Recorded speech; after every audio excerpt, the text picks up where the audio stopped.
watch this process of decomposition and to see how it all worked was just absolutely phenomenal.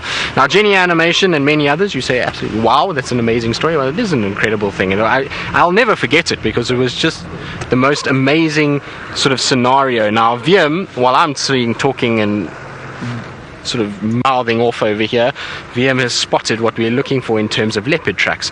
So VM, I'm going to try position the car that you can show me on the screen, and then I'll be able to just talk about what leopard tracks we've got.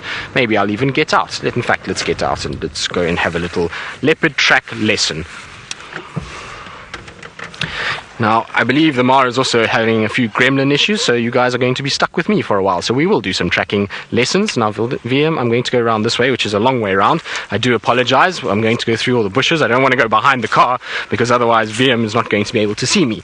But, there we go, we're now down. So, VM, where have you seen these tracks? Ah, there we go. Now, these are the tracks that VM is talking about. I'm going to just circle this whole section over here. Now, there's a track over there, a track over here, and then another track, 2 tracks over here. But we'll deal with this one because this is the most contrasted and probably the easiest one to tell and to be able to show you that this is a leopard. Now, when we see tracks and we're driving around, obviously hyena tracks are very similar and ones that look really quite the same, and it's sometimes quite tough from a vehicle to see. But what you need to look for, the most immediate thing, is that you can see that these tracks all point in a very straight line. So each track follows pretty much straight on the other one, and they don't push out like this. This morning we saw hyena tracks and they were out and they were very kind of duck-footed, if you want to call it that. The other thing that we've got is we've got at the back here, we've got 1, 2, 3 lobes, which we do not see on a hyena track. We'll only see 2. There's also nice evenly spaced toes and no claws on the front end there. Now, in terms of which, if it's male or female, this particular track would be from a male. If you look at how wide the track is, I'll use my finger. It's about my index finger wide, and if I put my finger the same way, it's about the same long. So this little track is very round, which is typical of the males. All right, the males have very rounded tracks, whereas the females will have a track that's slightly more oval shaped than this. So, male leopard, but it seems as though a number of vehicles have driven over it, and it's crossed over here. I can see its tracks going into this area. So we're going to just follow it anyway, just for the sake of following and seeing. Maybe we get lucky. Maybe we have some sort of luck for it. It looks like a youngish male, so I would imagine for Tumba, but it's worth checking. It's worth having a little look around. You never know. Maybe we get fortunate and we can find this individual somewhere in this general vicinity. It doesn't look as though they're from this afternoon, but it looks as though maybe from last night. Exciting times. Be nice to catch up with Tumba, I think. Well, I would like to catch up with Tumba. Let me plug myself in so Megan can talk to me. There we go. Now we're all plugged in, back and ready to go, and let's see if we can keep up with these tracks and just see where they head off to. They do head in behind the hangar, and for some reason leopards like to hang around this structure. Ever since I was working at Chitwa, all the leopards in Tima, Safari, Mafufunyan, Karula, Tandi, Kuchava, Hosana, Tamba, Wabayiza, every single one of them I've seen at this little hangar, and behind it there's a little quarry there, and they all seem to go in there. I don't know why it is, just seems to be where they like to head off to, and so we'll just go check around there and maybe we'll get lucky ourselves. Now, this road always reminds me of the 2012 floods, so while we're kind of getting round to where that quarry is, I'll always remember this road from the 2012 floods because this road was absolutely destroyed, completely destroyed. You could not drive a vehicle through here at all. Everything was washed away. It was in very bad shape. You can see now it's a lovely, beautiful, smooth road, and that was because Charles, who owns Chitwa, who's an incredibly hard-working individual, got us out here, and we had to fix this entire road. So what you'll see is that there are these big bolsters. These bumps are big concrete pipes actually, and those concrete pipes able to get the water to flow from the seep line, which is on our right hand side, down through and into the bush areas on the left hand side. So it was a long process of spending a lot of time out in the sun with a TLB and some spades, and we dug all of these pipes, smoothed this whole road out, and we did it in about the space of 3 days, and eventually we got the road completely smooth that even a sedan car could come through there. So it was quite an effort wanted to do, and I had tick bite fever at the time, so it was a bit of a rough couple days. It wasn't exactly pleasant, but it was at least something that we achieved. And even now when I drive down that road, it makes me think of that particular period, which I can tell you was a tough period to be here. It was not easy. There was a lot of work that had to be done to repair all of those roads. It looked completely different to what you see now. The bush did not look the same at all. This was incredibly dense, incredibly thick. Chitwa Dam was even overflowing over that wall. Now we all know how big that wall is at Chitwa Dam, and later when I go there I'll show you, but the water was about knee high going over that dam and pushing into the riverbed below, and it actually almost washed away Little Gowrie Camp. It was very close to that. It cut and eroded the whole bank, and the deck washed away, and it was all because Chitwa Dam was overflowing. And if Chitwa Dam wall had burst, you probably would have found that camp would have been gone. The camp below that, the Vessels camp, would have been gone, and then that would have gone all the way down towards Mala, and probably could have even caused Mala to flood. So it was a dire situation. We had to pack sandbags and all kinds of other things. It really was quite something. I'll never forget sitting in the middle of the night. It was about 11 o'clock at night, in the complete darkness, with a headlamp and a cell phone torch. That was all we had, and we were trying to pack sandbags in about knee-deep water that was gushing over the Chitwa Dam wall. And we all know that Vlad and Boris were around at the time, and so you get these catfish bumping into your legs every now and then. It was not a pleasant experience, I'll tell you that much, but it had to be done, and so we ended up doing it, and that was the end of that. And we managed to get it all fixed and sorted, and the next morning kind of take toll of what happened, and then get everything done. So it was a tough time, the 2012 floods. Like I say, it was just amazing how much water came down and how we ended up really battling.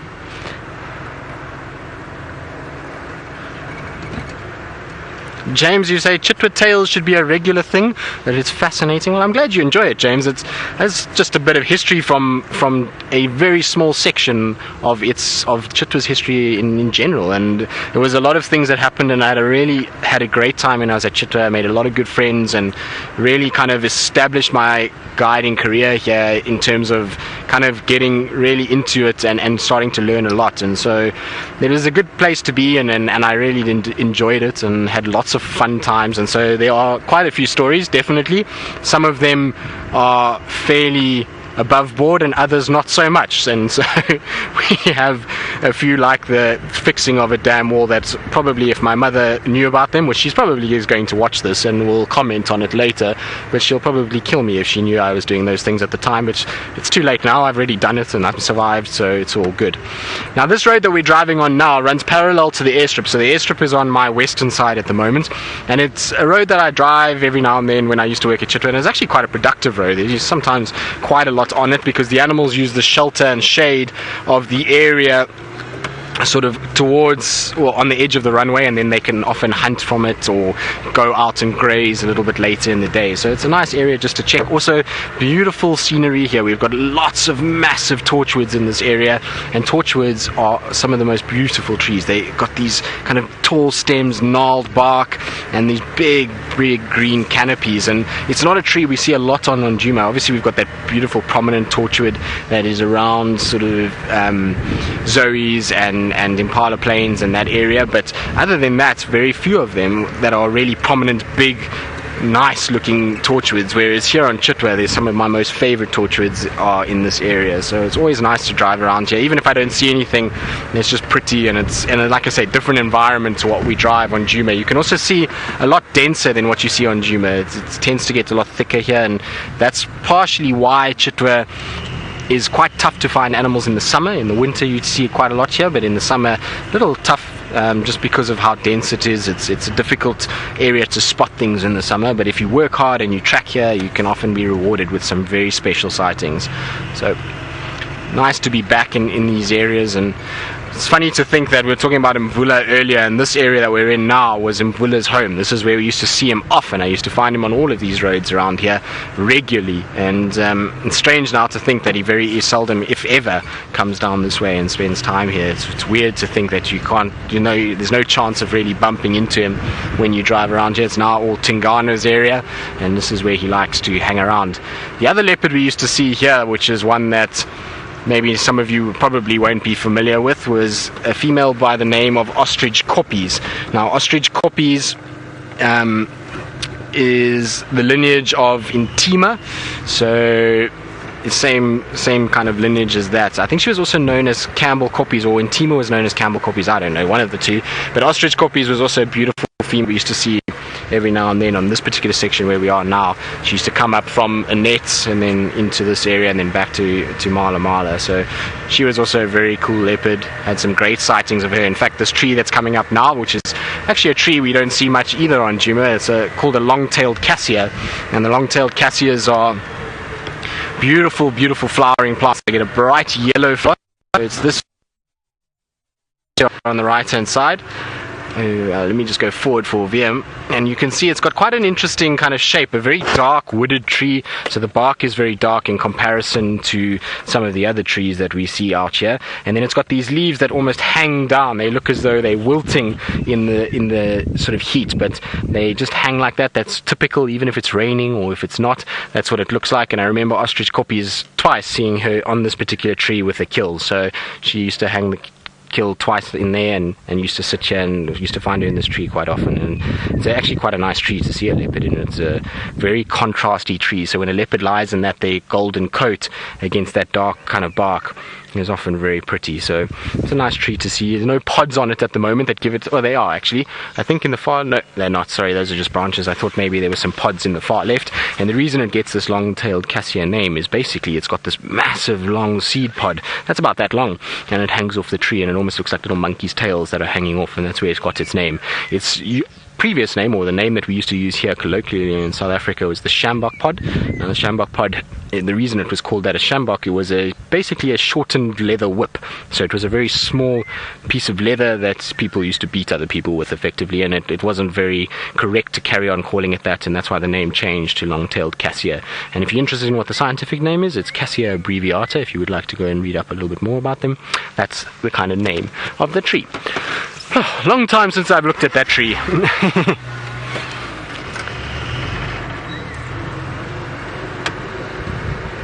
Crispy, wondering what wildlife is most abundant out here. Well, at Chitwa, I think probably the most abundant species, plant and tree life. I would say hands down the bush willows. If you look around us, all these small trees that you're seeing are all bush willows. So bush willow really has taken over. Red and russet, the two of them. There's also a couple large fruited and variable bush willows in amongst them, but bush willows is predominantly what we see here. Quite a few torchwoods, quite a few cassias, marulas. There's not too many leadwoods, very few jackalberries in this area. This is now, we're right up on a crest, and so not enough water for the slower growing trees like the jackalberries and the like. So this is all going to be kind of crest areas, and the bush willows make up most of that. There's another beautiful torchwood on my left hand side. They're all dotted all over the place, and you can see why I like them. They've got this beautiful bark. If I just go forward for VM, it'll help a bit, but it's kind of a gnarled sort of trunk, and it's got lots of different shapes, and no single torchwood looks the same. Some of them are really grooved and gnarled like that, others are a little bit smoother, but they really do have these beautiful straight trunks and then this massive crown that comes out. So they always a very nicely shaped tree, and you can see they stand way above the bush willows at the moment and any of the other trees really. There's only a couple knobthorns and marulas that rival these torchwoods in this particular section. It's a wonderful place just to drive around and have a look. What I think we're going to do is we're going to probably head from here. I'm going to get towards Cheetah Plains driveway, and then from Cheetah Plains driveway I want to come across the Annette Chitwa boundary, and the reason why I want to do that is just in case maybe Kuchava is around. So this is an area that nowadays is Kuchava. This is where she hangs around quite a bit, and so it's worthwhile just having a look. I know she was seen at Cheetah Plains camp, I think it was yesterday or the day before, somewhere there. She was seen. Also Tingana was seen on Cheetah Plains yesterday, so I'm going to try and just have a look. Maybe one of the two of them comes out onto this area. It's a worthwhile place to have a little check around, and ultimately, like I say, it's a new adventure for a lot of us, because these areas that we're seeing now are areas that we never used down this road, because this is going to take us to the boundary. Let's go up towards and Bugalutu Junction. Now those two names of Faganyao means to take a walk and see nothing, and you see it's thick.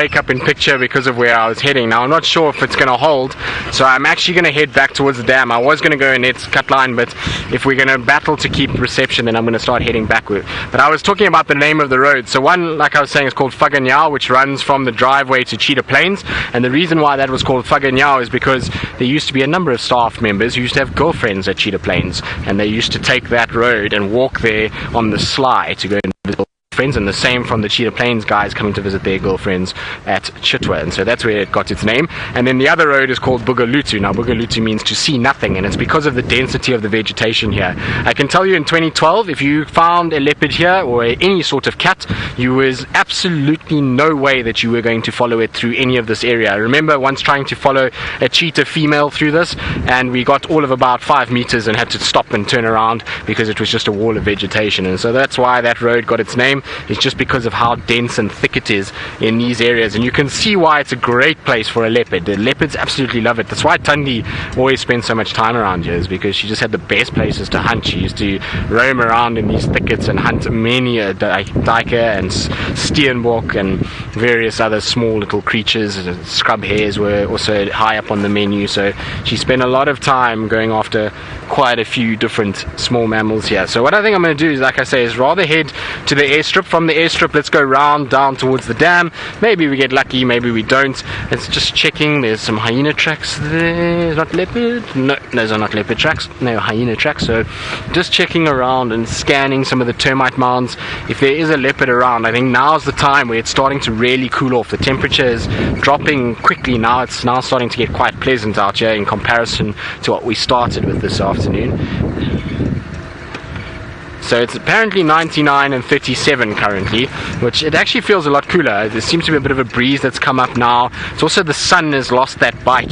The sun often is very, very, very strong out here in the middle parts of the day, and now it's lost that little sort of hint of burning, and it's far more pleasant than it was.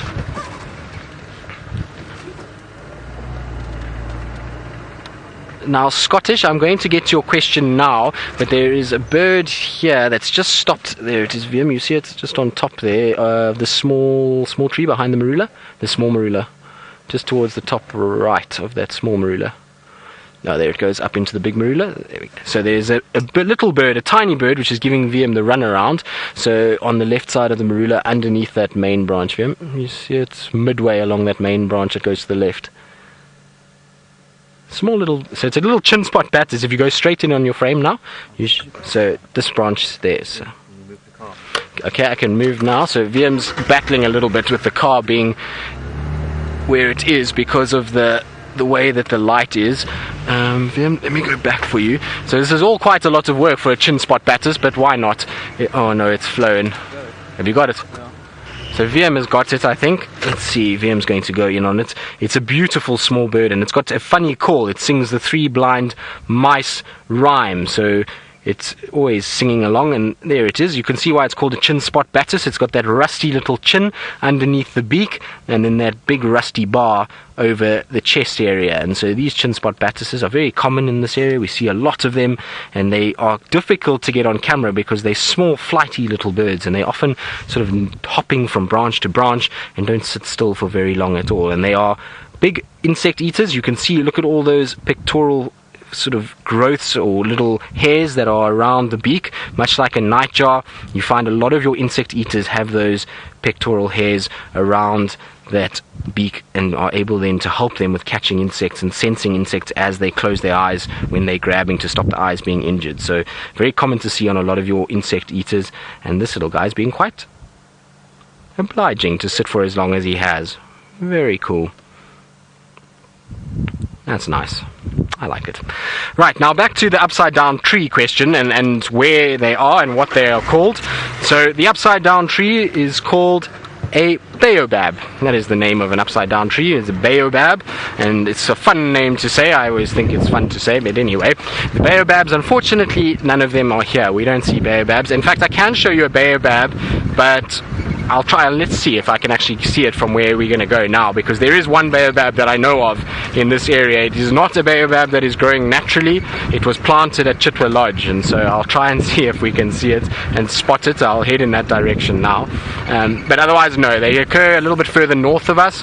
They often are in areas a little bit drier than where we are now, also a different substrate of soil, and so we don't see very many of them at all. You get a lot though once you go from South Africa towards Zimbabwe into Botswana, and then from there northwards there are even lots in Kenya, but just more towards the sort of eastern side, not exactly where the Mare is. You see a lot more towards Savo and Mombasa and that side, lots of big baobabs in that area. So do get them in a lot of parts of Africa, just unfortunately not where we are.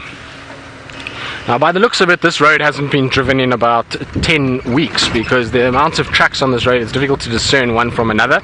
Also, there is absolutely no evidence of a vehicle track since the rain that we had, so I don't think this road has been driven in quite some time. And often driving a road that's not been explored is a good thing, because sometimes you get lucky and you can find what you're looking for and a little pot of gold. But alas, I don't think we're going to find anything, because we're back to where we started, and we're going to head towards the airstrip now, and then towards Chitwa Dam after that, and hopefully there'll be something lurking in those areas. Maybe we can even get a glimpse of the baobab tree that I was talking about. Maybe one day I'll ask Charles nicely if we can go in towards the baobab and we can do a whole segment on the baobab, because it's right in the lodge, close to the entrance of the lodge, and so it's the only place that we would be able to find it, unfortunately, in this area. But alas, I think our signal is going to be our enemy in terms of tracking this leopard track. It does go towards where we lost signal, so unfortunately I don't know if we're going to get lucky, but we'll try. We'll, like I say, just keep roaming around and see. Maybe this leopard pops out somewhere around. Yeah, I think it's the same tracks VM that we saw a little bit earlier.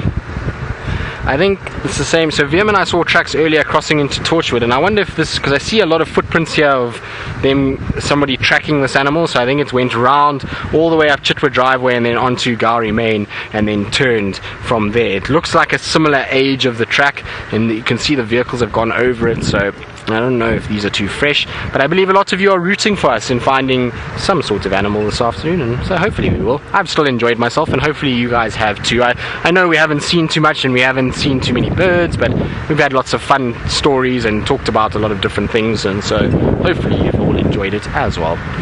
Right, now we're approaching towards Chitwa. I wonder if I can get a glimpse of a baobab from here. I've actually never checked, to be honest, and the baobab is growing, so at some point, oh, there's an animal, it's got a heartbeat. Hello, Impalas. They all look very relaxed at the moment, so they're all super chilled and taking it very easy. Lots of females, although they don't look as heavily pregnant as I thought they would by now. They do look very good in this late afternoon sun, but not nearly as pregnant as I was hoping some of them would be. They're definitely developing, but it seems as though we're going to have a late lambing season this year as opposed to an early one. There's a female that's quite round. She's got a little bit of a belly going on her, so she's developed quite nicely. I suppose of all the others, there's one or two. There's the other one now coming from the right, is also quite heavily pregnant as well, so there seems to be a couple of them that are getting close now. It's going to be cool to see when we get all the lambs. I love the lambing season. It's a time of plenty in many ways, not only from a predator point of view, but just for our point of view and being able to watch what goes on and see these little lambs, and maybe sometimes we even get lucky and get to witness a birth. So nice to have that situation. Excuse me. I just need to cough a bit. Now I'm just going to wave to my friends over here. I haven't seen them for a long time. These are guys that I worked with, so it's always good just to wave to them and say hello.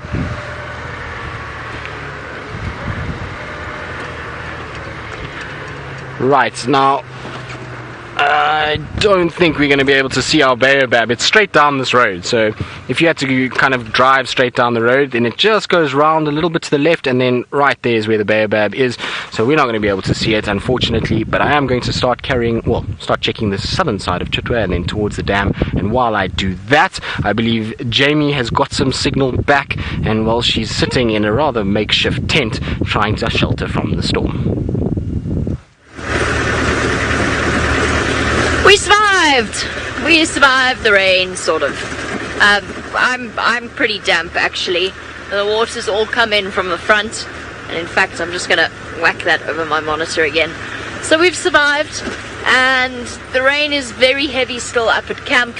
Oh, the lightning is really bad, but we're just slowly but surely making our way towards home. So essentially what we'll do is we will stay out. Unfortunately, there's no roads that are open anymore, apart from the main road. So what we'll do is we will be staying out, but we'll be chatting basically inside our tent, unless things clear up a little bit. The skies to the south are completely clear, but unfortunately the storm is coming from the north and the east. So the skies that way are beautiful. The skies this way are very, very intimidating, and the storm is continuing to make its approach in this area. I had to get out of where we were, which meant I had to drive, which is why we sprung a few leaks. But I had to get out of there because the rain was going to make that road undrivable very soon. So we had to get onto the main road. So what you can do is send through questions on birds. Let's chat a little bit about birds. I've already mentioned that I don't think I can drive any further forward in this. I've already mentioned that I'm going to Uganda to go and see the shoebulls. So we'll show you a picture of a shoebull when I've got a place that I can turn around. I do want to turn around so I can put my more secure side to the wind. Oh, sludgy. Okay. I wouldn't have called that the most controlled descent, but it was sort of controlled. I really wish I was over there, where it was nice and not stormy. You can't really see that, can you? This, by the way, in the windscreen, I discovered what happened over there. That was Scott who decided somehow it was a good idea for him to put his mattress on the windscreen. And it's cracked all the way along. I discovered the actual story behind that. I'm not sure how he ever thought that was a good idea. There's also a puddle at my feet. It's very cold. It's very cold and very uncomfortable. Right, so I was going to show you a picture of a shoebull so that you can have a look. Oh, you know what I did?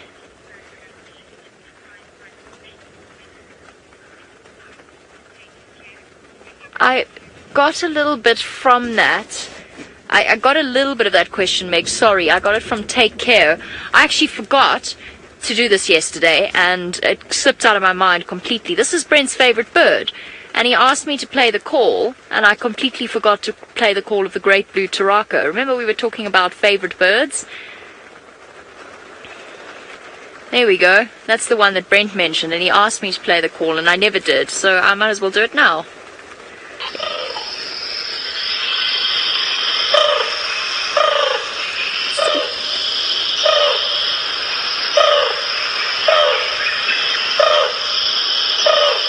I wonder if there's more to it.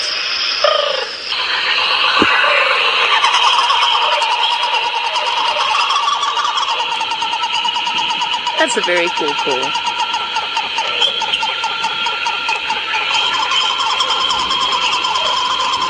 Cool. You get the idea. So I promised I'd do that yesterday, and I never really had the opportunity. Megs, do you want to try again with that question? It was about birds' eyesight, but I couldn't hear exactly what it was. There we go, that's the shoebull. Take care. While we look at the shoebull, I spoke about the fact that an eagle, or most birds actually, have exceptional eyesight. And you want to know why, or if an eagle's eyesight is better in flight or when it's still. But just quickly, this is the shoebull that we're going to go and see in Uganda. Look at that. There have been 3 random sightings where we are in the Mara. 3 completely unexpected sightings, and they were from the same bird in 94 and 95. Now, I don't think it's likely we're going to see a shoebull here, but can you imagine if we added a shoebull to our list? Right, so take care. The animal, I think it's safe to say that the eagle's eyesight is just as good whether it's flying or sitting still. I suppose it's easier for it to focus on things if it's sitting still on a branch. I guess that might make sense because it's, you know, it's like us sitting and looking at things rather than trying to observe, and it might have less to do with its eyesight and more to do with the analysis of its brain. So if you sit in a room and you look around you, you're going to notice more than if you walk through a room. Surely? So I guess in a way he's sitting still, but I think its eyesight's much of a muchness. And birds have really, really good eyesight. They almost, in the way, in sort of a human way of understanding it, they almost see things moving in slow motion because they see at a higher frame rate. And they've also got the ability to see, to zoom in, essentially. So they've almost got binocular vision. Their eyes are completely different to the way that ours are adapted. I'm sorry, I realized I forgot to do something. I need to do a literal reading of the Great Blue Turaco's call. As it's something I've been doing, and I've neglected while I've been in the Mara, but I've been doing it. Sorry, I had to laugh at this. So this is all bird books have a written version of the call, and sometimes they're quite hilarious. And in this case, this one's proved to be quite hilarious. This one apparently goes gonk, gonk, gonk, gonk, which builds to a crescendo with a rolling prrroo call. Gonk, gonk, gonk, gonk. There you go. A literal reading of the Great Turaco call. This is why I started this whole thing. I'm not in any way being insulting to the various twitchers and ornithologists that have actually that have put together these bird books, but it's kind of hilarious. Oh, this one doesn't have one. The shoebull doesn't have one.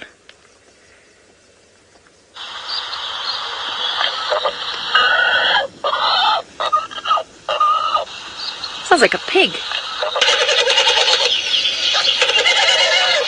And a donkey. I'm not sure they didn't just record this at a farmyard and pretend it was a shoebull call.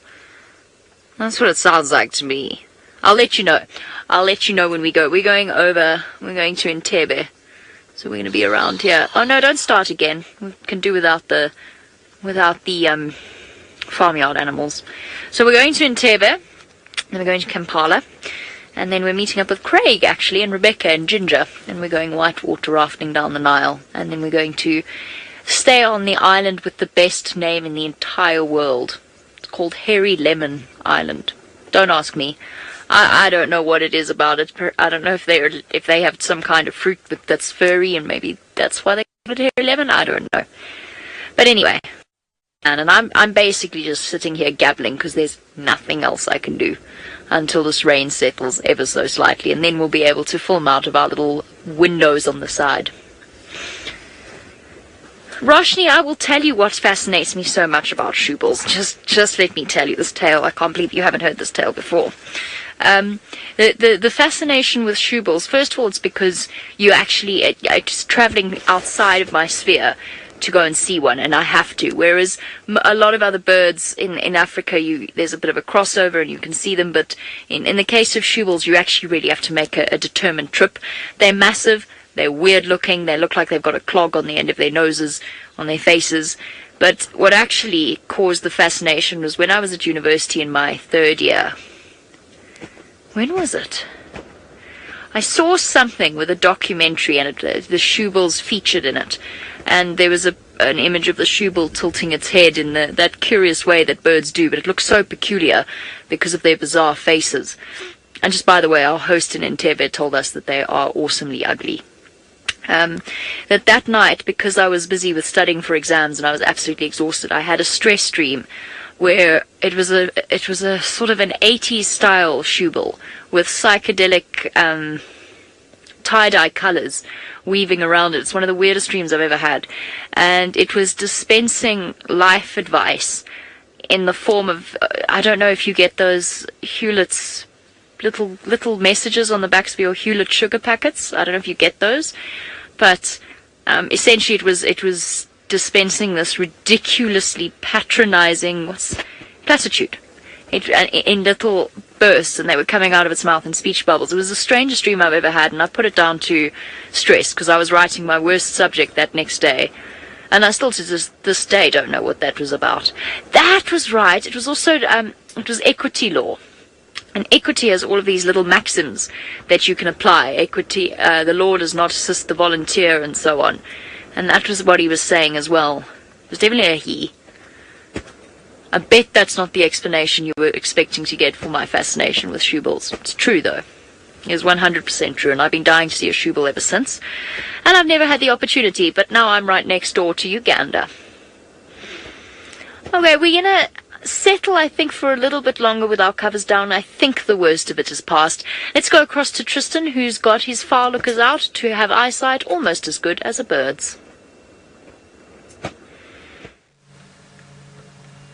Well, the reason why I have my binoculars out is because we are trying to scan around to see if we can get any view of Hosana whatsoever. So he's not far from where we are now. He's still inside Little Gowrie on the Little Gowrie vessel's cut line, but it is straight down the road that we're sitting next to, and that road leads to an area that is got a little mud wallow, and he's lying at the mud wallow. So I was just taking an off chance to see if maybe I could spot him with my binoculars, but alas, I think he's unfortunately completely hidden at this stage, and they say that he's sleeping. He had a meal this morning. He killed a little baby duiker, and so I don't think he's going to go too far. What we're going to do is just go to the dam though and listen out in case he does start moving. Maybe he will come down this road. It's, I would say, probably maybe 400 meters down the road itself. You can see the road kind of leads and drifts, and so there's a little dip there, a drainage section, and then it goes on, and just where you see a bit of grass cutting and then the road continuing, just off that grass cut there on the left is where the mud wallow is, and so he's lying up just on that side of it, on the southern side of the road, so we can't see it. But there is a beautiful scotia with a sunset as well, so a boerbean that is not flowering at the moment, unfortunately. I was hoping it would. Unfortunately, this boerbean's had a tough time of it. It's been struck by lightning once or twice, and a number of issues with its bark being pulled off and all kinds of things. So it's had a bit of a rough life, but it's still an incredible specimen nonetheless. There's a couple of Nyalas that are also in front, wandering across the road, and so they're kind of drifting towards Chitwa Dam. Maybe we'll catch up with them on that side. Hopefully we'll see a situation with Hosana following them and coming down this way, and maybe he ends up coming onto Chitwa. It's worth just sticking around for a bit. Like I say, go and sit at the dam and enjoy the sunset around the dam. Have you seen something, Wildy? Apparently, so let's see what that is. Hold on, Wildy, there's a road that goes there so we can get a little closer. Don't worry. Oh, there we go. That's going to be... So there's a Wahlberg's eagle, I think. Let's have a look and just double check. Yes, looks like a Wahlberg's, a dark form Wahlberg's eagle. You've got to be a little careful and double check at this time of the year, because sometimes you do get the lesser spotteds, as Brent was mentioning this morning, and you've got to just double check. But that's, I'm 100% sure, a Wahlberg's eagle that's sitting there. It would explain why the squirrel was complaining and going crazy, and why there's a couple of Franklins that have also made some noise. Now I'm interested to see if this Wahlberg's eagle, I would imagine this is where it's going to perch for the night. I don't think there's going to be too much flying. The sun is going down quite steadily, and so it would be maybe another 20 minutes of light. So maybe this is where this Wahlberg's is settling for the night. Interestingly enough, though, there's no nest that I know of on Chitwa for the Wahlberg's eagles. There could obviously be one being built, but I do not know of any nest for them. What I do know that there is, and I'll show you now, is a nest for a vulture, and the vulture maybe has left, and that's maybe where this Wahlberg's is now starting to nest. In fact, that nest has gone completely. It's been a long time since I've checked, but that knobthorn over there housed a vulture nest for many years. So this one that grows over there, to the left of that one, sorry, Vildy, there at the back here, that one. So that one there housed a vulture nest for many years, and I don't know what's happened to it. It was still there. Actually, there it is. It's right on the top right corner there. Right, there it is. So I think that's a conglomeration of sticks that forms a bit of a nest. Looks a bit patchy, doesn't it? Maybe I'm wrong, but that was where the nest was, and there was a number of chicks that were raised in that nest. I saw lots and lots of different ones, and actually that nest happened because of a elephant carcass that was here. It was an elephant that unfortunately died due to illness, and there was a number of vultures, and it was just about the time when it was breeding. What are you doing with all the big boys, little one? So there's a little Nyala in the green grass. How nice is that contrasting colour with the rufus of the Nyala and the bright green grass?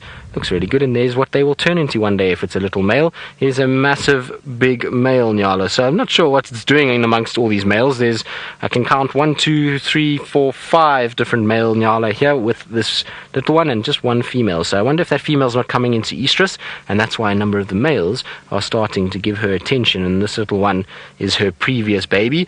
Often what you'll you'll find with Nyala is if they do go into an estrus cycle and they mate, they'll fall pregnant, and when they give birth, the older calf will stay with them for a little, or foal should we say, will stay with them for a little bit longer, and we'll have a situation where it will stay until the next one is born. So you generally get a 2-year-old, and then when that 2-year-old, well, the next one is born, that 2-year-old then leaves and goes off. So this will just stay with its mom still for another generation. But how amazing is it to see the difference between these two animals? You see the male on the left, who's completely dark and brown, and then the female on the right, who's more that rusty color. She's also struggling with a bit of mange. And this male Nyala we've actually seen before too, the one on the left. You see the mange there on the neck. So it's not just the lions that struggle with it, sometimes the antelope, but now with green leaves and good diet and a bit of rain, that should go away quite quickly. But the male one, if you have a look on his right hip, I saw him the other day, I think on Djuma even it might have been, he's got that scrape mark on his right hip. We have seen him before, definitely. I recognize that scar, and it will be interesting if we do see him again how far he ranges. But I'm pretty sure I saw that individual in the Mulawati somewhere. I could be wrong, of course, but that's where I think it is. Now there's going to be two Nyala that are going to cross the road in front of us, so we're going to be gentlemanly and let our male counterparts cross in front of us.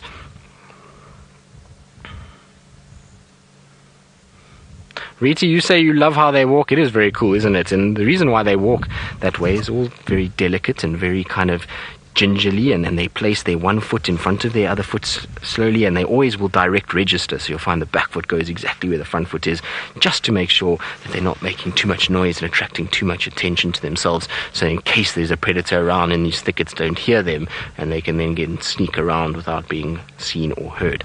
Now I want to just reverse a little bit, because I remembered that there's actually quite a special plant here that we don't see very much on Djuma, and I know it's here very close. I just can't remember exactly where. I think it's just behind me here. I hope it hasn't been squashed or been pushed over by ellies in last year's drought.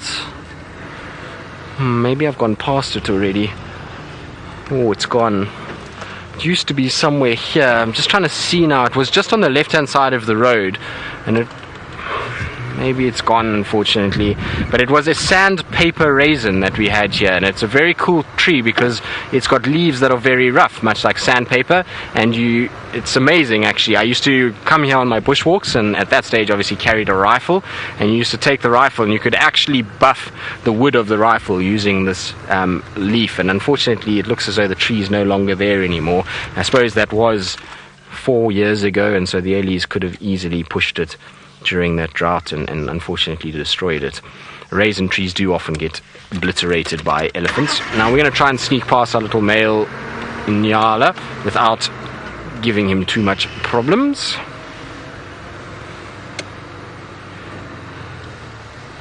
Sorry, little one.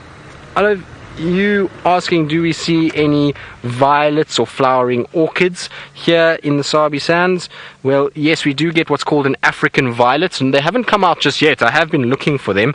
They haven't been appearing just yet. I'm sure we will see them in the near future. We'll start to see these little African violets coming out. And then also the orchids that you're asking, we do get an orchid here called a leopard orchid, and I did see it this morning, and where we're going there is one, so I will show you one just now. If you just stick with us, we will get to it fairly shortly. Right, let's leave our little Nyalas alone. Thank you, Nyalas, that was very pretty and very nice. I'm super bleak about my sandpaper raisin because that was such an epic tree. Oh well, I suppose these things happen. You can't expect trees to last forever, particularly through droughts. Now I do apologize if there's a bit of breakup. This is an ultimate test of the signal at Chitwa. We never used to get signal here, so if it breaks up I apologize. I'm going to do a quick little loop around and through, and hopefully you're still with me. Hopefully, and up the other side. How did we do, Megan? Hopefully Megan's still with us. I haven't heard anything, which is no news is good news, as they say. Ah, excellent. That's amazing and very good news, because lots happens in this little drainage, and so if we've got signal there, that's very exciting. Now we're going to get an absolutely spectacular sunset from Chitwa Dam, so I want to try and get around.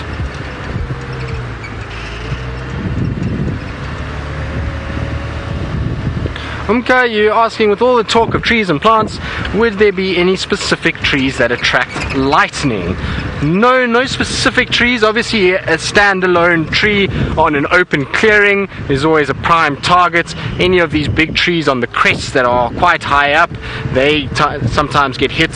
So you find a lot of the dead trees, though, tend to get hit a lot more. And so a lot of these big ones that we see here have been hit by lightning. In fact, there's one right there. You can see the branch was hit, and that branch fell off. So that gives you an idea of some of the types of trees that will be hit. So right out in the open on a crest is the perfect place, and you can actually see the branch that's lying sort of horizontally over the termite mound where it actually struck and eventually then rotted off and fell down. So it's quite common to see trees being struck by lightning out here. It's not uncommon in multiple different species. I've seen leadwood, knobthorn, marulas, torchwoods, terminalias, bush willows, so really quite a lot of different species. There's no one tree in particular that will get struck and will end up being hit by lightning.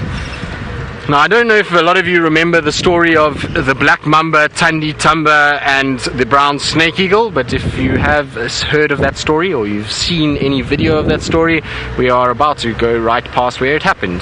It happened right here on the right hand side, and this is where unfortunately that brown snake eagle had a really rough day, and it got hit not only by a mamba but by 2 leopards too. And the worst part about that whole story is I came here in the afternoon after that incident, and that poor brown snake eagle was still alive, completely incapacitated, struggling to breathe from the venom. It was really a horrible thing to see, and I actually didn't stay long, but I believe the next morning it was gone. So I think hopefully something like a hyena maybe came out and put it out of its misery and took it away. Maybe even Tandi herself took it, but it was not a very nice thing to see. Amazing sighting in just the sort of interaction between 2 leopards, a black mamba and a big bird of prey, but not very pleasant to see that bird of prey suffering and lying there just kind of struggling to breathe and really not being able to move. It was a bit of a horrible thing to witness, but I suppose that's nature and it's the way it goes. Unfortunately, you often get these situations where there's some things that are hard to witness.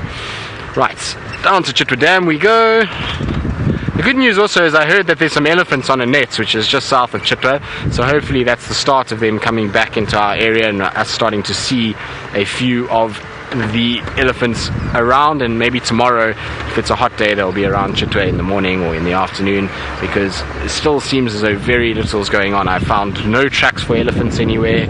I've really seen very little of the elephants at all.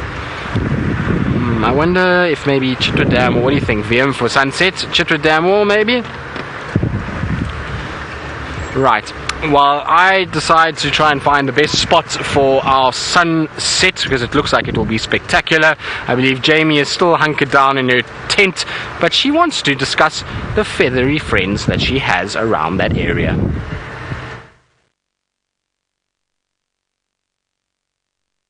Are down, not so much just for the rain but also for the wind, because it is howling out there, and I think that were we to put the covers up, even if the rain is lessened a little bit, there's a very good chance my hat, complete with microphone and possibly hair, would disappear off somewhere in the direction of Tanzania. So we're still sitting here, still waiting patiently for the quite violent storm to finish off the last of its dramatics, essentially. So I'm still sitting here chatting away. Please keep sending through your questions, because they do help, because obviously I'm just literally sitting here chatting, but of course it does also give Tristan a chance to take a gulp of water, take a breath and breathe in and out. So James Richard, thank you for sending through your questions. Since you asked, you wanted to know what birds I'm looking forward to seeing in Uganda. There's still lists. I'm still going through the different lists and building up what I want to see, but great blue turaco, quite high up there on my list of things I would really like to see. The sad thing about the turacos is apparently they're hunted for meat, and their feathers are something that is very highly prized, which is quite sad to hear. I suppose the fate of a great number of our wildlife. So I really want to see the great blue turaco. I also wanted to show you this. That is a standard winged nightjar. That I would very much like to see as well. Standard winged nightjar. Then there's a barbet that Brent says he's seen it when we've been staying at Old Shaiki. I haven't seen one. I think I've heard them, but I haven't seen one. But the picture on the place that we're staying's website has a picture of one of them. So I'm assuming they see them quite regularly, and I really want to see one of these. Where's it gone? It's a double-toothed barbet. Oh, I didn't know you could enlarge the pictures. How much of an idiot am I? Double-toothed barbet. Just purely because it looks so utterly peculiar. And apparently we will see them in Entebbe, according to the people that we're staying with. And their garden is right on, or close to Lake Victoria. So I want to see a double-toothed barbet. And then lastly, for now, my list is still being built up. I would like to see, and I don't know what the chances of that are, but you never know, I might get lucky. I would like to see a green-breasted pitta.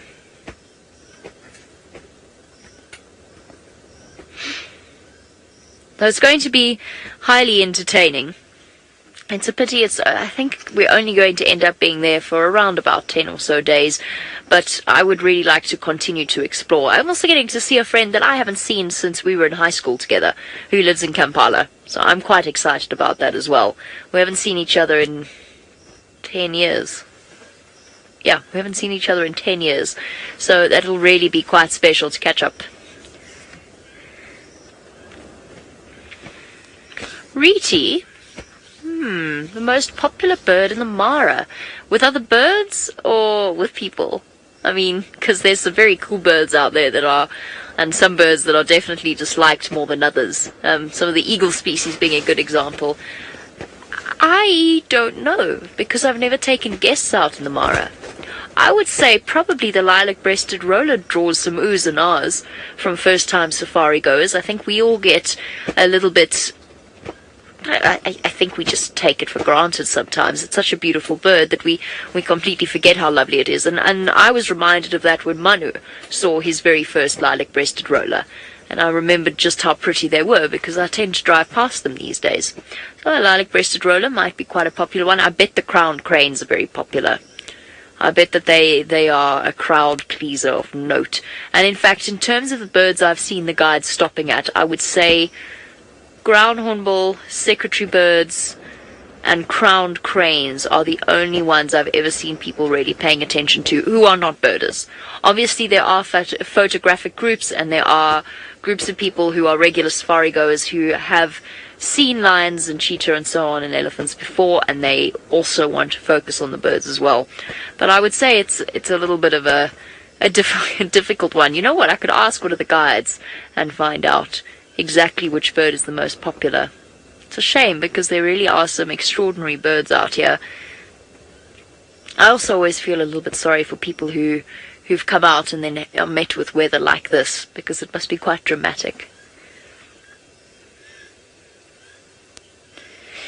Reti, yes, absolutely. Vultures and eagles will kill other birds. So I think it was actually Brent who was chatting about it. Was it yesterday already?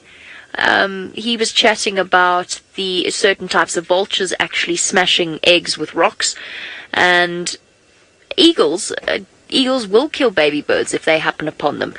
Something like a baby ostrich would be a very good example. An eagle will swoop down and grab a baby ostrich. We've seen harrier hawks, the gymnogenes or the harrier hawks. They're not eagles, but they are related to them in some way. They're a bird of prey. They go and actually actively dig their feet into hollows of trees. And that's something that you will see on Djuma.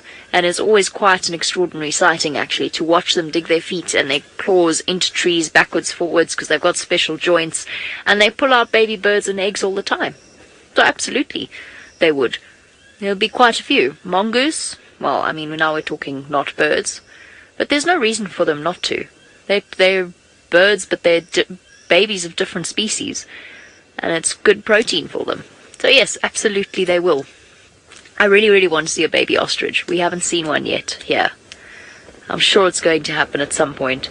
Possibly on the other side of the river where the grass is shorter, because at the moment we're not even going to spot them. April, technically, I'm pretty sure I'm not meant to. recommend a particular bird guide or anything like that. And I think the reason behind that, of course, is because someone somewhere will get greatly offended with me if I were to recommend one book and not the other. And so no, technically, unfortunately, I'm not really meant to. And you'll notice when we open out our books, we tend not to show the front cover except by mistake when it happens. So you know what, just keep watching, and sometimes accidents happen. But no, technically I'm not allowed to recommend certain guides, and everybody's got their favorite as well. So you know what, if you have a look around, there's a couple of really Newman's is a really good brand. There's a couple of really good ones, and you can't go wrong with any of the top guides. Really, you can't. There's a truly hilarious East African book that is somewhere, and it's a bird book that was brought into James's studio, and I never found it from the first day that it arrived. It has the most passive-aggressive sentence I've ever seen in any book ever, let alone a reference book. And it's basically about how because you know, South Africa was one of the sort of the pioneers of this whole process of standardizing bird names, and it obviously hasn't fully caught on in certain places. So essentially, there's been a great argument between East African birders and ornithologists and Southern African birders and ornithologists about the true definition of a spurfowl and a franklin. Now, in my head, this has split up many a family. It's caused arguments at family dinners. It's caused a great Romeo and Juliet style love story between the two children of different ornithologists who have different beliefs. I don't know. But essentially, in this book, it says the way that South Africans believe this to be a spurfowl and this to be a franklin, and we believe it to be the other way around. And then just the last sentence just says, it's a fun game we play. Full stop. So that's one of my favorite things to see. I can't even remember what book it was, and I've never found it again. So it's something I've been wanting to show you for weeks, but I can't find the book. It's gone, vanished into James's studio somewhere, hidden in the piles of books. Okay, I think we're going to brave moving on. I think we might be okay. Let's send you across, though, to Tristan, who's got some exciting news for you. I do indeed. You can see we are not at Chitwa Dam anymore. We are raced back to Djuma because somebody heard a leopard sawing around Chelapan, and guess where we are? We're at Chelapan. So we're going to sit here and we're going to just turn off for a little bit and try and listen, and maybe, just maybe, we get lucky. Maybe Tingana or somebody is around that is making this noise. Either way, there must be somewhere fairly close, because the person that heard it was at Twin Dams, and so this is not very far from Twin Dams. You would be able to hear and pinpoint exactly. And now if we just turn off, it might be the perfect place just to listen and hear. Maybe we hear monkey alarm calling, maybe we hear Franklin's alarm calling, or we hear the sawing itself. And while we're sitting here, we do have a beautiful view of the South African sunset. The sun has gone down, granted, but look at those cloud formations and the colors within them, and the dead tree kind of adds a bit of atmosphere to that. It almost looks like a whirlwind, but it is very pretty out here this afternoon. It is wonderfully sort of mixed contrast of colors and patterns of clouds. It is very, very nice. Now, I'm not sure where else to check out. What I wanted to do is actually just get to Chelapan and stop and listen, and so we're admiring the sunset, but it's part and reason is just to kind of listen and hear, and maybe we get lucky with some sort of sound just to indicate exactly where we got to go. What I want to try and do quickly before we go any further, or before we kind of hang around too much, is I just want to check the pangolin track pan, because it is a place where some of our leopards will drink. Chelapan looks as though nothing is here, so I don't think there's anything on that side, and apparently the sound wasn't coming from the Mulawati, it was coming more from kind of this direction, so Chelapan going more towards the western side. So I don't know, it might be worth also trying to just kind of carry on up towards Gari Dam. So those of you that are watching the dam cam, if you can keep a lookout, and maybe it shows up on the dam cam itself, and you can help us by seeing if there is a leopard moving in that direction. So that's the kind of plan. We've at least got our bases covered. There is one other vehicle that is helping us check the area and just sort of having a scan around and look around as well, and so that will also just aid in being able to maybe find something But I don't see anything. There's a duiker here that looks very relaxed and certainly not too stressed about things. No, nothing here. Alright, VM, what do you think? Philemon's cut line, and then Ingwe Alley. Maybe, that's not a bad idea. Ingwe Alley is not a bad place, as the name suggests, and Ingwe being a leopard is a good place to have a look around, so that's where we'll maybe go and check.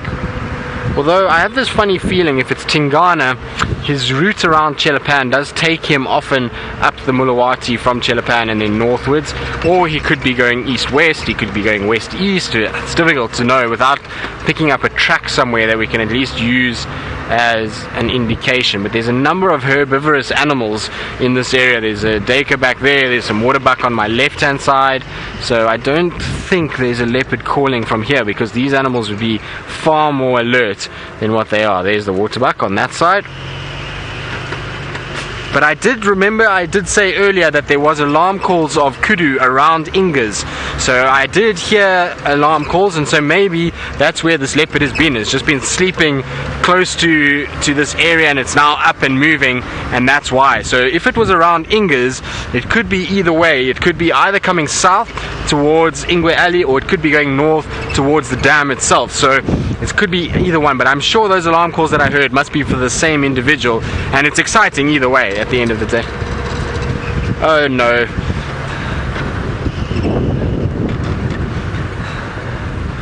Debbie from Vancouver, you say it's time we saw Tingana on patrol. Well, I hope so. It would be nice. It's been a long time since we've seen Tingana. When was the last time we saw him on patrol in this area? We saw him obviously with the two boys on the kill at Chitwa, but very little has been seen of, well, we haven't seen much of him on Djuma itself. So just double checking. I'm going a little quicker than I normally would, because hopefully I can try and catch this leopard out in the open. Obviously it could be calling from a thicket, it could be anywhere, but I'm just hoping it's gone for water and it's just striding around the open and I'll be able to see it. That's my plan at least. And I believe the dam cam is down as well, which is not ideal, because I have a sneaky suspicion that this leopard might be heading towards that area. But I'm going to do Ingwe Alley anyway, because there's a number of water points there. Nothing there, then up Twin Dams towards Gari Dam, and then we're at least covering all the water points and making double sure that we're not in a situation where we are sort of missing any of the water sections where a leopard could potentially drink. After a hot day like today, I think that's where a leopard would go. If I was a leopard, that's where I would go, and so maybe we'll get lucky. But let's just check and double check and triple check this area.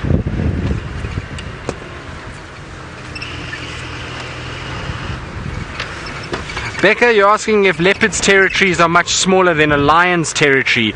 Well, Becca, no, not necessarily. It all depends on density of lion and leopard. So if you've got a situation like here in the Sabi Sands where the density of leopards is very big, then you're going to see that you'll find the territories are very small for those leopards. I mean, if there's a lot of density, small territory. Whereas if you go to some parts of the Kalahari, those leopards have massive territories. Some of a female leopard there will hold a territory that is in maybe even double the size of the Sabi Sand. So it's a very different situation according to density, and it will be the same thing with lions. So difficult to draw comparisons between the two. You can't really say that lions have bigger territories, although in general, because there's a lot more mouths to feed, generally the lions will try and push out and expand. But if you look in the Mara, those lions are all very close to one another. There's a lot of different prides that are all in same areas, and it's been a nightmare for the guys to try and work out which prides are which and where they actually are. And so, you know, we end up with a situation where the density is much lower than maybe here, and I mean higher than maybe here, and that's why the territories there are smaller than what we might see here. So in this particular reserve, the lion's territories are bigger than the leopards, but in others it might be a little bit different. I don't know so much, Vildi.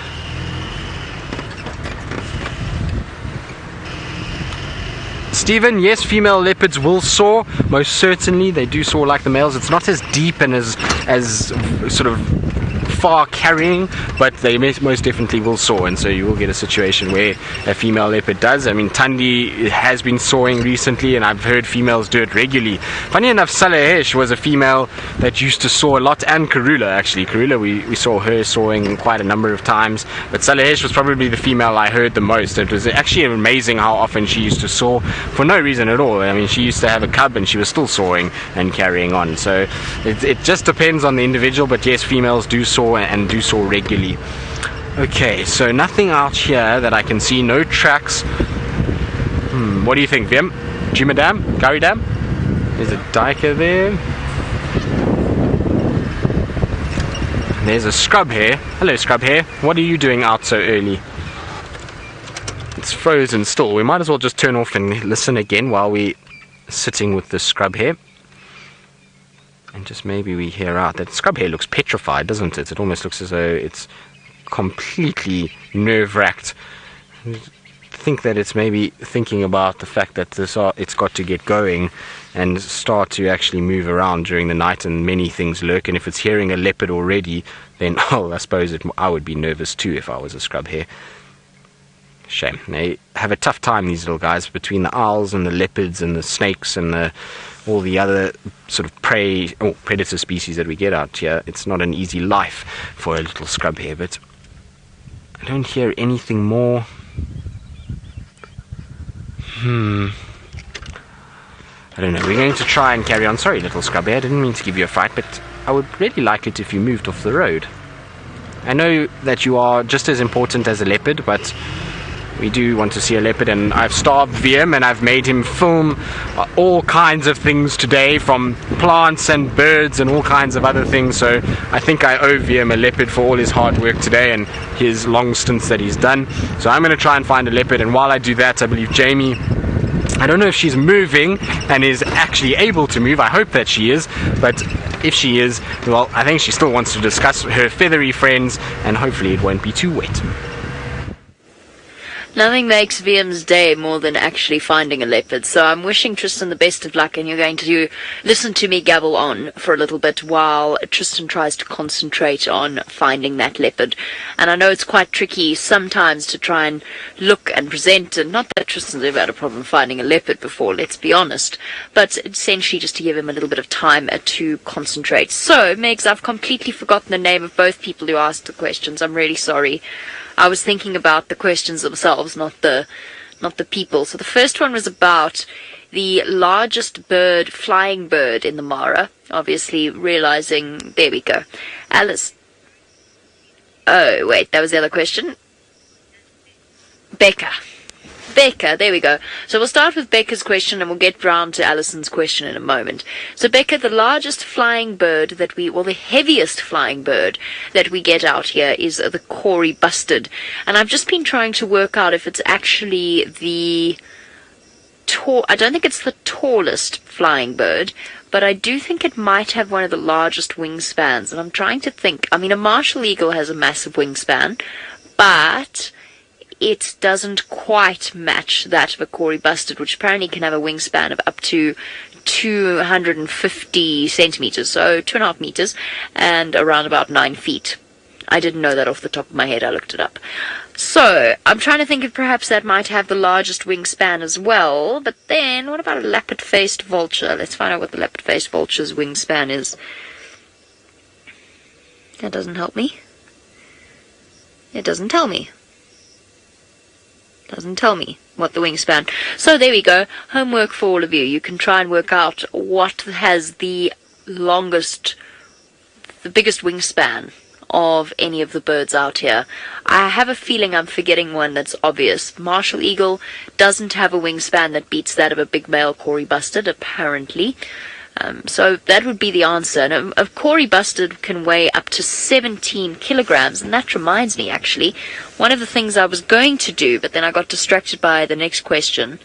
One of the things I was going to do was show you the screenshot of what that bird looks like next to me. Because I got out, and then our multiple very kind viewers actually sent through a Photoshop picture, but it's going to take me too long to look for now. Unfortunately, I'll have to do that for my next segment because I won't be able to find it in time. Well, I will. It'll just take me a while, and it'll get very boring for you to try and watch me try and find the picture, so I'm not going to do that. And the internet's also down, I've just realised, on this car, so I'm not doing anything. Next question was from Alison. Was it? Yes, Alison. You wanted to know which bird I have wanted to see and I have not yet seen. And do you want to know what I just did, Alison? I just put your name into the index instead of the bird I wanted to talk about. So I looked for you in the birding app. That little bird. That little bird over there. I was so disappointed because before I got here, Brent was here for about a month before I was, and just about 2 weeks before I left, he told me he'd been on a mission to go and see the blue swallows. And when I arrived, there was no time to go and see the blue swallows, and so I never got to see them. And it was they haven't really been recorded to be in this part of the Mara. It was all the way down towards the border of Tanzania, so right in that little corner where they might be. It was towards Hare, and I was deeply, deeply saddened that I missed out on seeing them, and we've never seen them since. So, unfortunately, apparently it only happens every now and again that they go wandering into that corner, and I missed it. So there you go, that was the bird. And flamingos. We were going to go and see the flamingos, and then it didn't quite happen for one reason or another. I'm starting to get very uncomfortable, I'm sorry. I'm sitting still for too long. I didn't get to see the flamingos. We were going to go to Nakuru and go around that area and go and look for them, and we just haven't got around to it yet. But there's a big yet involved in all of these birds that I haven't yet seen.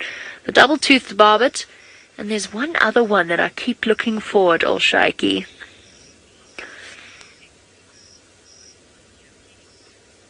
Yes, Kathy, absolutely, secretary birds do fly. Now you've thrown me into a turmoil. I don't think their wingspan is greater than the Kori bustard. Probably not, because as the heaviest flying bird, it would make sense that a Kori bustard would have to have really big wings to get it airborne. So, yes, absolutely, secretary birds do fly. They're actually quite elegant flyers, I think, for an animal that is not really geared towards, it's more geared towards walking than it is towards flying. They nest on the top of trees. We know of a few secretary bird nests that we check up on every now and again and just see whether there's any sign of egg laying or chicks. So yes, secretary birds do fly, and they really are very pretty birds. I think we mentioned them earlier. Yes, we said they were probably one of the most popular birds of the Mara. It's hard to ignore them. Oh, marabou stork. There we go. A marabou stork coming through from James Richard. Absolutely. You see, I knew I was forgetting one of the obvious ones, and marabous are huge. Are they taller than Kori bustards? Probably. Now that I think about it, they probably are. I'll tell you what I'll do is a little bit while you're with Tristan, I'm gonna have a look around and see if I can find the screenshots that everybody put together, because I never really thanked people properly because I was on the other side of the river. Okay, I was hoping I might have some good news for you, but you never know. The sunset safari's not over. Let's go across to Tristan, who's arrived at the dam. I have arrived. I'm at Djuma Dam, Gari Dam, whichever one you want to call it, and we are trying to see if there's any sign of a leopard here. There is no sign. There's some warthogs that are busy running away in the distance. Goodbye, warthogs. Quickly, off you go. If there's a leopard around, you don't want to be caught down near the dam, and you can see a beautiful reflection of colour in the water itself. So no leopard here. If there was a leopard, I don't think we would be seeing warthogs. I certainly don't think there would be impalas, Nyalas, guinea fowls, and various other types of herbivorous animals hanging around if a leopard was in sight. So don't think the leopard has come this way just yet, but we're still trying to find. I haven't found any tracks. It's obviously getting quite dark now, so tracking is becoming very difficult, and well, I'm just hoping for the best. So I'm just driving around and just trying to see all the points where I would think a leopard would go in this hot weather, but so far no sign just yet. Maybe it's still somewhere inside one of the blocks and hasn't just come out yet, but you never know. Tingana is famous for his last minute leopard stint, and so we're not quite really there for a Tingana last minute leopard just yet. We need probably another few minutes and then he'll like to show himself. So maybe we get lucky. I again just turned off just to listen, because at the end of the day this is the only way I can rely on actually trying to figure out where this is. I haven't actually heard him yet,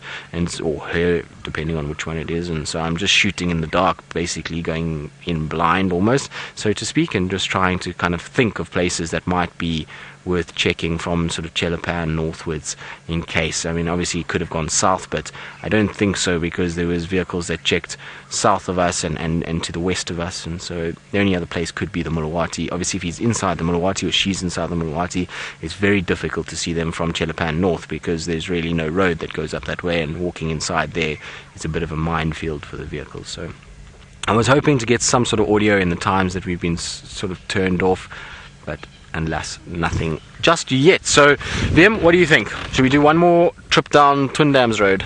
Yeah, let's go back. Let's do that. Let's go turn around first, because we're not going to be able to reverse. I suppose I could reverse down. It's not too bad down here. We'll just reverse our way back off the dam wall quickly. And there's nothing that I can see south of the dam wall. I've just had a little kind of look around as well while we're reversing, just to check if there's anything.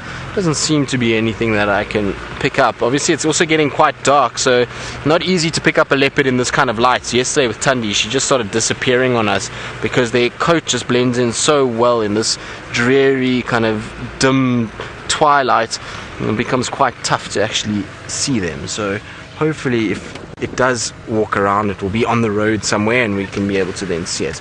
Can I keep going there, Vildi? We good? We're negotiating our way around. All done to us. Thanks, Vildi. Now, let's see. I think we go to Twin Dams. Check Chelapan one more time. Maybe, you never know, it's popped out again somewhere in that general vicinity.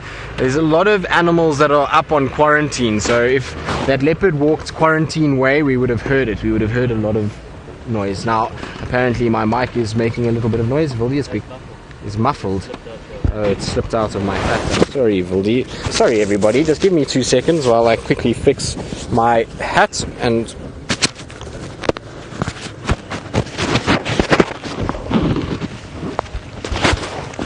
there we go. Is that better, VM? There we go, well done.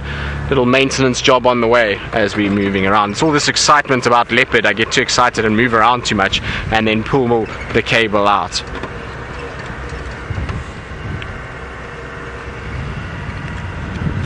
Roshni, you're asking if the leopard density in the Sabi Sands affects the lion population. Not really. You will find the odd leopard killing a lion cub here and there, but it's not that common. So no, not really. Things that will affect lion populations here in the Sabi Sands is prey availability, so lack of buffalo is certainly a big problem. Then also drought. We saw last year with the mange. It can be quite debilitating. Also that white muscle disease from lack of nutrients from the prey that they're catching can be a problem. Hyenas are a very big problem for lions. A lot of hyenas kill lion cubs when they're still young, so that can be a problem on density of lions. So those are the real kind of big problems that our lions in the Sabi Sands face.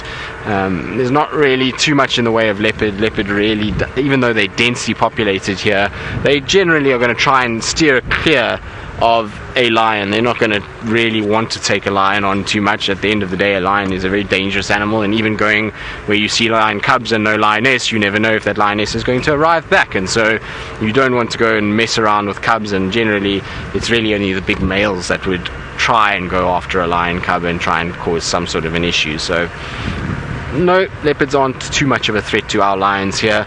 It's more drought and food availability and hyenas that are the problem.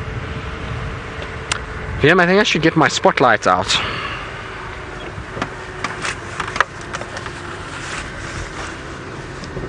Hampus, you're asking if I remember how old I was when I went on safari for the first time. Now, Hampus, I am just busy trying to find my spotlight, so if you'll bear with me, I will be with you shortly. Sorry, I just want to try and get the spotlight because it's getting too dark for me to spot anything. Oh, and I'm not trying to crash as well, so we're going to try and get everything all at once. Where's the spotlight? Oh, this where the spotlight is. The spotlight's all the way down here, right next to me. Hello, spotlight. of course, that's where it would be. Now, the first time I went on safari, I went with my grandparents when I think the first recollection I can have was about 6 years old. 5 years old actually probably is about the first time. I might have gone before that, but I honestly don't remember. So about 5, 6 when I can start having my earliest memories, and then many times after that. So I was really fortunate to be able to go on those and to be able to at least remember those. Like I say, I might have gone earlier, but I can't remember, and unfortunately my grandparents are no longer with me. But I would hope maybe my brother will remember, so I'll ask my brother and find out, but somewhere around there. I might have gone when I was 3 or 4, but the thing is that taking a baby in a car to the Kruger National Park is a tough ask. It gets hot, it's often long hours of driving in the car with very little entertainment for a 3-year-old child, and so it's not an easy place to kind of take kids, and that's why often people will take kids a little bit older. I know some of my friends that have had kids in the bush, and they already have taken their kids on safaris at 3-4 months old, and so there's some kids that are very spoiled, but I count myself incredibly lucky. I was fortunate enough to at least be able to do this and to live in a country where we are able to get out and to go and see a lot of the wildlife and go and kind of experience these kind of things. It's a very special thing to be able to do, and we really are fortunate. Right, now, Jamie, who's been an absolute superstar and a rock star and has really helped us out this afternoon under quite trying conditions, apparently is still stuck in her little makeshift tent in the middle of the Masai Mara, and I really do need to say a big thank you to Jamie for helping me and just giving me a slight break this afternoon, and she wants to discuss some more birds. Well, Tristan's been the superstar today. He's had to basically carry the can for all the gremlin attacks that we've had in the Mara. So, right, chat time with Jamie. This should be, no, Brent, you can't phone me now. Go away. I'm busy. Sorry. I needed my phone on because I was waiting for a picture from Faith. So, this is Faith's picture that she sent through. It's a screenshot from Carrie. Thank you to Faith for doing that. That is the Corey Bustard and myself as a size comparison. Admittedly not the largest size comparison we've ever seen. But there we go. Thank you to Carrie. This got sunblock fingers all over my screen, but it seems to work quite well. There you go. The heaviest flying bird, just in terms of size. And dwarfed completely by my massive Telex special flip-flops. Telex a village, by the way. And they have one size of flip-flop only. Right, so we have a question quickly about the smaller birds of the Mara and the smallest birds. Meg, I'm sorry, I've forgotten again. I don't know what's wrong with my memory. My first answer, straight off sort of the top of my head, was penduline tit, because that's the smallest bird in Africa. And you get the southern penduline tit. But it doesn't look... Oh, sorry, Anna. I'm so sorry. I don't know why my brain's not working. But that was a question from Anna. It doesn't look like the penduline tits actually occur here. Or if they do, that's right on the boundary. I don't quite know what that dotted line over there means. I think it's to do with subspecies. So there's a difference between the two subspecies there. So that might occur here. So there you go, that would be the smallest ones. So the tits, the testiculars, the waxbills, the petilias, all of these are tiny, tiny, very pretty little birds. And it actually brings us to the next question, which is, it connects because they're one of the smallest birds as well. We do get sunbirds here, and this was it somebody pickle? What is wrong with my brain? Megan, please can I have the second question, who the second question was from again? I'm sorry. I didn't imagine the pickle. It was Gillian Sea Pickle. You wanted to know, we don't get hummingbirds, no, but we do get sunbirds. And we get some really lovely sunbirds. And the other day, I saw for the very first time a sunbird called a beautiful sunbird. No, I can't find it. Wait, was it called a beautiful one or a splendid one? Sorry, I think it was... No, it was a beautiful one. Maybe it was a splendid one. No, I can't find it. Now I'm vaguely scared that I imagined that entire experience. Maybe it wasn't beautiful at all. There are so many sunbirds. There are so many sunbirds here. No, it was a beautiful sunbird, and I didn't imagine it. There you go. I saw one of those for the first time. And that was at Old Shaiki, which is where we go and stay when we're across the river. Oh, there you go. A beautiful sunbird. And now I have run out of things that I can think to tell you about birds. I think I have thoroughly exhausted the topic for this evening, given that we are trapped in our tent, which means that we can slowly but surely start heading home. So thank you everybody for putting up with all the gremlins that we've had over the last few days. It's one of those things, we will get on top of them as we always do. Right, bravo, off to our hero of the day, Mr. Tristan, and let's go see if he can find you some nocturnal flighted creatures. Well, no nocturnal birds yet, Jamie, and I don't think a hero of the day would be in any way appropriate. I think everybody's had to pull some weight at some point and had to do slightly longer segments and longer links, or not links, but longer stints, should I say. And so, really not hero at all. I think our tech team are more heroes than anybody else when we've got such a kind of an uphill battle with internet and things that is not really related to the guys on the ground. It's unfortunately service providers and various other things, but I think they've done very well. And like I say, Jamie and Brent this afternoon have been absolute troopers considering the adverse weather conditions and various other technical problems that they've had. It's been a great help to have them this afternoon. I've certainly appreciated every minute of it, and like I say, it takes a team effort to get the things done, and so all is good. But in terms of nocturnal birds, unfortunately not, and not even our nocturnal rasping, sawing leopard at this stage. There's still no sign, no more audio, nobody has heard anything more.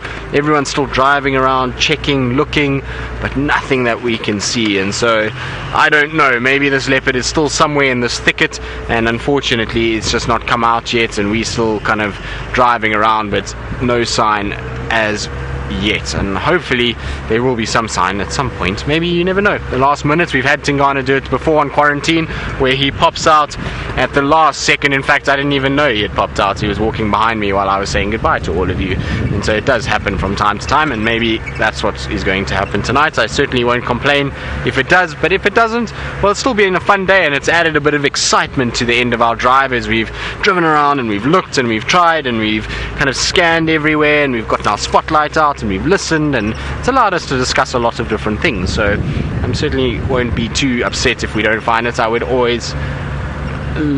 Rita, you asking about an owl? I'll try my very best. Quarantine's actually not a bad place for owls, so I will try my very best. And we've had a good run of owls, actually.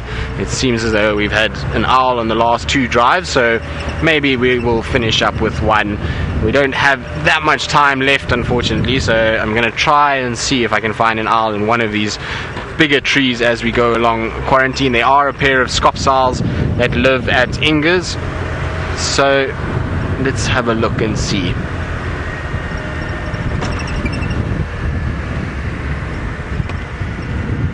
Umka, you're saying it's strange that we rarely see the bats. Well, Umka, the reason why is because the bats fly incredibly fast, and it's difficult for the cameraman to focus on various things or various fast flying things in the air when it's so small and it's dark. It's really not easy at all. But I can tell you, when we drive like this at night, we see a lot of bats. There are a lot of bats around. Unfortunately, we just don't get to film them as much as we would want to. Now, we've come up onto quarantine, and there are pretty much impalas everywhere. I'm just scanning for those owls for you, Riti, but no, unfortunately not. So I think that's unfortunately going to be the end of it for us. I don't think we're going to find Tingana or whoever this was that was making a noise. I think unfortunately that's going to be it for us. I don't think it's going to pop out on quarantine given the amount of animals that are around, although you never know. There could all of a sudden be an absolute explosion and a leopard could pop out here. But like I say, there's been no more sign of it. There's no tracks that I can see heading up into this way, and no more audio. So unfortunately, like I said, I think that's it for us. We'll have to just try again tomorrow morning, and that's the beauty of being out here, is that we do get to try again tomorrow. But from Jamie, who is, I'm sure, a bit soggy and wet, and Brent, who I'm sure has had a rather long day with these cheetahs, but it sounds like a nice day. I'm sure they send their very best. And from myself and VM and Megan and Ashley and the FC, it's been an absolute pleasure, and we'll see you on the Sunrise Safari.